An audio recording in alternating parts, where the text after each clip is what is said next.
ఈరోజు కాకరకాయతో ఫ్రై చేద్దాం. హెల్త్కు చాలా బెనిఫిట్స్ ఉంటాయి. నూనె బాగా కాగింది.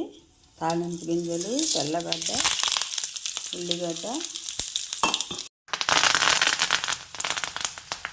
కొంచెం ఉప్పు వేసి కడిగి పెట్టుకున్న కాకరకాయ ముక్కలు,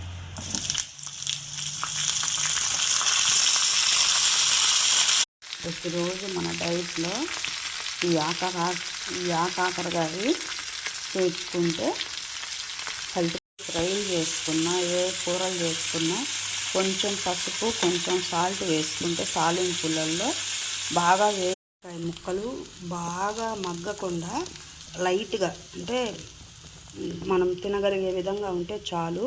నల్ల కర్రీ ఎంత కలర్ఫుల్గా ఉందో. నేను దీంట్లోకి చుక్కకూర పచ్చడి చేశాను. చుక్కకూర పచ్చడి వీడియో పెడదాం అనుకుంటే అవ్వలేదు.